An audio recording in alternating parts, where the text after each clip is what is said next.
Shalom Bapak Ibu Saudara yang terkasih di dalam nama Tuhan Yesus Kristus. Kita bersyukur untuk kasih setia Tuhan yang begitu ajaib dan luar biasa dalam hidup kita, yang senantiasa menolong dan memberkati kita. Pada saat ini kita akan melakukan pendalaman Alkitab. Kita persiapkan hati kita, kita berdoa. Segala pujian syukur bagi Allah kami yang hebat di dalam Yesus Kristus. Nafas kehidupan, kesehatan, kekuatan, dan kemampuan masih Tuhan berikan bagi kami. Pada saat ini Tuhan, kami akan merenungkan kebenaran firman-Mu lewat pendalaman Alkitab. Tuhan tolong dan Tuhan berkati kami, agar kami boleh memahami firman-Mu. Terpujilah Engkau Bapa di sorga, di dalam nama Yesus Kristus kami berdoa dan mengucap syukur kepada Bapa di sorga.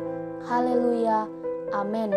Bapak Ibu Saudara yang terkasih di dalam nama Tuhan Yesus Kristus, tema pendalaman Alkitab kita pada saat ini adalah Tuhan Yesus adalah pemimpin keselamatan kita. Di dalam kitab Yosua, nama Yosua artinya Tuhan menyelamatkan atau Tuhan adalah keselamatan. Bentuk Yunaninya ialah Yesus. Yosua adalah lambang atau wakil Yesus Kristus ketika menuntun umat Allah memasuki tanah perjanjian dan menuju kemenangan atas musuh-musuh mereka. Yosua memimpin bangsa Israel ke dalam tanah perjanjian dan Yesus Kristus memimpin manusia ke dalam keselamatan yang telah dijanjikan oleh Allah, yaitu memperoleh harta rohani ataupun kehidupan kekal. Di dalam Ibrani 4 ayat 1 dan ayat 6-8 demikian kebenaran firman Tuhan. Sebab itu, baiklah kita waspada, supaya jangan ada seorang di antara kamu yang dianggap ketinggalan, sekalipun janji akan masuk ke dalam perhentiannya masih berlaku. Jadi sudah jelas bahwa ada sejumlah orang akan masuk ke tempat perhentian itu, sedangkan mereka yang kepadanya lebih dahulu diberitakan kabar kesukaan itu tidak masuk karena ketidaktaatan mereka. Sebab itu ia menetapkan pula suatu hari, yaitu hari ini, ketika ia setelah sekian lama berfirman dengan perantaraan Daud, seperti dikatakan di atas, pada hari ini jika kamu mendengar suaranya, janganlah keraskan hatimu. Sebab andai kata Yosua telah membawa mereka masuk ke tempat perhentian, pasti Allah tidak akan berkata-kata kemudian tentang suatu hari lain.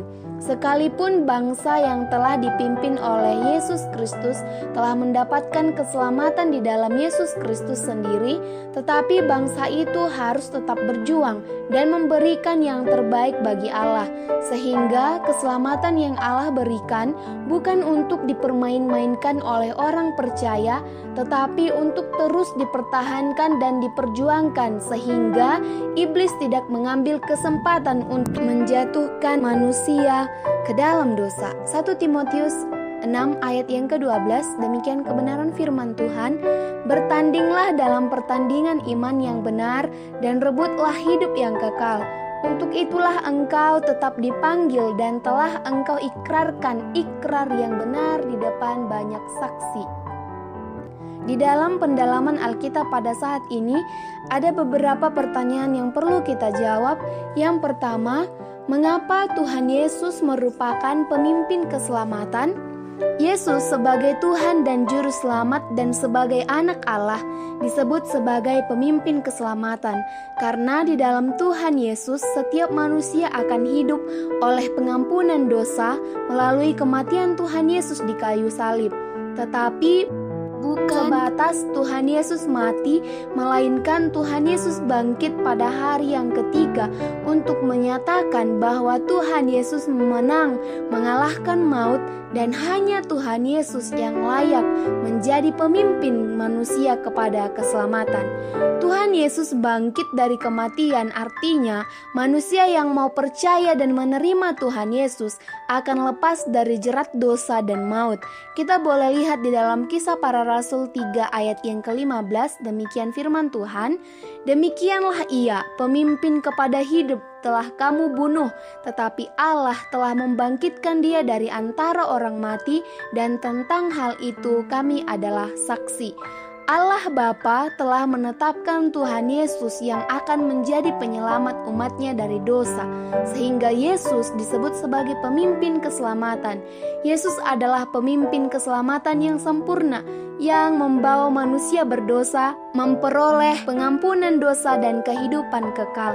Kita boleh lihat di dalam Matius 1 ayat yang ke-21, Ia akan melahirkan anak laki-laki dan engkau akan menamakan dia Yesus, karena dialah yang akan menyelamatkan umatnya dari dosa mereka. Pertanyaan yang kedua, bagaimana caranya supaya manusia dapat mengikuti Tuhan Yesus sebagai pemimpin keselamatan? Yang pertama, harus memiliki keyakinan yang kokoh bahwa Yesus Kristus adalah juru selamat satu-satunya yang sudah Tuhan Allah persiapkan bagi umat manusia yang berdosa. Kita boleh lihat di dalam Yohanes 20 ayat yang ke-31, tetapi semua yang tercantum di sini telah dicatat supaya kamu percaya bahwa Yesuslah Mesias, Anak Allah, dan supaya kamu oleh imanmu memperoleh hidup dalam namanya. Dan yang kedua, persekutuan yang menyangkal diri dan ketaatan kepada Tuhan Yesus Kristus.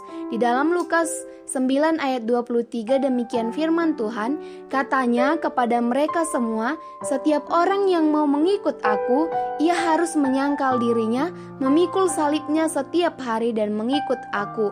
Kepercayaan penuh kepada Tuhan Yesus Kristus yang mampu memimpin manusia kepada kehidupan kekal ataupun keselamatan.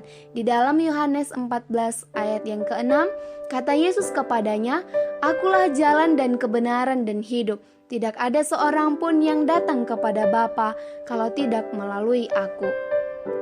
Pertanyaan yang ketiga, apakah ada yang seperti Yesus sebagai pemimpin keselamatan?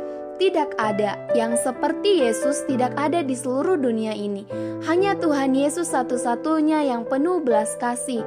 Di dalamnya ada pengharapan yang penuh. Tidak membiarkan manusia yang dikasihinya binasa, bahkan memberikan keselamatan yakni kehidupan yang kekal.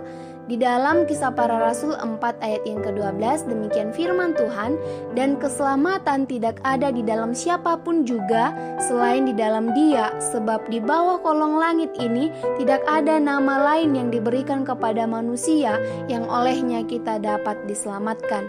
Pertanyaan yang keempat, sebagai orang yang sudah dipimpin Tuhan Yesus Kristus kepada keselamatan, apa yang harus dilakukan orang tersebut? Setelah seseorang sudah dipimpin oleh Tuhan Yesus kepada keselamatan, yaitu hidup kekal, yang seharusnya dilakukan adalah memberitakan keselamatan itu kepada semua orang, menyampaikan, membimbing, dan mengasihi orang-orang yang belum mendapatkan keselamatan. Kita boleh lihat di dalam Markus 16 ayat yang ke-8, demikian firman Tuhan, lalu mereka keluar dan lari meninggalkan kubur itu, sebab gentar dan dahsyat menimpa mereka. Mereka tidak mengatakan apa-apa kepada siapapun juga karena takut. Dengan singkat mereka sampaikan semua pesan itu kepada Petrus dan teman-temannya. Sesudah itu, Yesus sendiri dengan perantaraan murid-muridnya memberitakan dari timur ke barat berita yang kudus dan tak terbinasakan tentang keselamatan yang kekal itu. Pertanyaan yang kelima, kepada siapakah kita perlu menyampaikan bahwa Tuhan Yesus adalah pemimpin keselamatan? Disampaikan kepada semua orang yang tidak memandang suku dan bangsa, tidak memandang bentuk dan rupa, tidak memandang miskin dan kaya. Kepada semua lapisan masyarakat harus disampaikan bahwa Tuhan Yesus adalah pemimpin keselamatan. Kita boleh lihat di dalam Kisah Rasul 28 ayat 28. Demikian firman Tuhan, sebab itu kamu harus tahu bahwa keselamatan yang daripada Allah ini disampaikan kepada bangsa-bangsa lain dan mereka akan mendengarnya. Dan yang menjadi kesimpulannya yang pertama, Tuhan Yesus adalah pemimpin keselamatan manusia berdosa. Di dalam Tuhan Yesus, seseorang tidak akan binasa, tetapi akan dipimpin oleh Tuhan Yesus kepada kehidupan kekal. Yang kedua, Tuhan Yesus menjadi pemimpin keselamatan yang tidak akan membiarkan manusia berdosa terhilang, tetapi akan menolong dan memberkati umat yang dikasihinya. Yang ketiga, sampaikanlah kepada semua orang bahwa Tuhan Yesus adalah satu-satunya penyelamat, satu-satunya yang memberikan hidup yang kekal. Demikian pendalaman Alkitab kita. Tuhan Yesus memberkati kita semuanya. Kita berdoa. Terpuji dan termulialah Engkau Allah yang hebat di dalam Yesus Kristus.